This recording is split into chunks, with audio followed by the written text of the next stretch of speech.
Chapter 20. A Nighttime Feast. Back in the food hall, Eduardo and Winston decided to make a late night picnic. They washed their paws again at one of the sinks behind the food counters before Eduardo expertly started to put together a menu. It was Winston's job to follow him around and carry the increasingly tall and wobbly tower of food they were selecting. Their feast mainly consisted of cheese, lots and lots of cheese. There was soft squidgy cheese, hard cheese, cheese with herbs in it, and cheese with holes so big that Winston could put his head right through. "I suppose," said Eduardo, "we oughtn't to have only cheese." And he popped a couple of crackers on the top of the tower of cheeses, and then added a sliver of vegetable pie, some chunks of apple, several chocolate coins, and a large gingerbread biscuit iced with a snowflake design for pudding. "Marvellous!" cried Eduardo, thrilled with his selections. "Shall we eat?" Winston thought he'd never ask.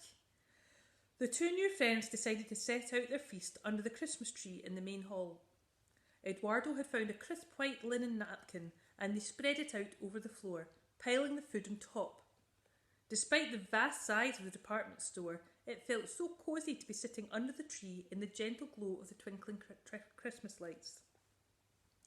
Winston sat down and helped himself to a large chunk of the stinkiest cheese they had found. He was just about to put as much of it in his mouth as he could fit, and maybe even a little bit more, when Eduardo turned to him. "Now forgive me, young chap," he said, "but I don't believe you told me why you're in my store on Christmas Eve. Shouldn't you be tucked up asleep at home?" Winston lowered his giant paw full of cheese and explained sadly that he didn't actually have a home. "Ah, I see," said Eduardo, taking a chomp out of a buttery cracker.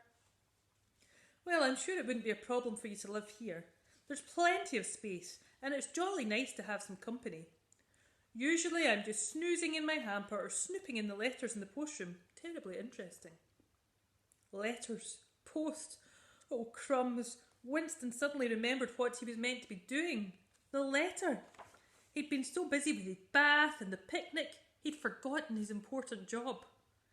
He looked around. The letter to Father Christmas was nowhere to be seen. A shiver of dread ran right up the tip of his tail. He hopped onto his feet and began pacing back and forth.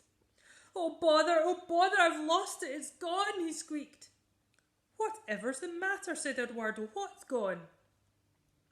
"My letter! Well, it's not my letter, but the one I was carrying. It was in a big envelope, and I had it with me, and now I don't."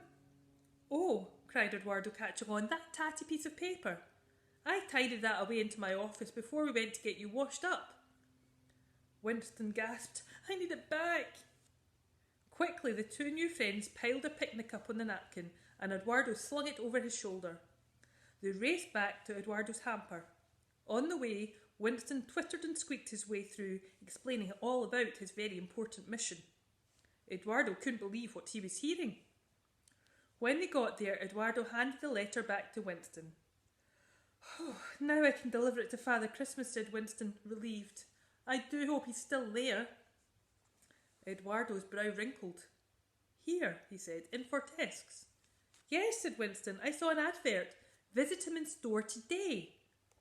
Eduardo stopped, clambering back out of his hamper house. He looked crestfallen. Oh dear," he said sadly. "Come with me, Winston. I need to show you something very important."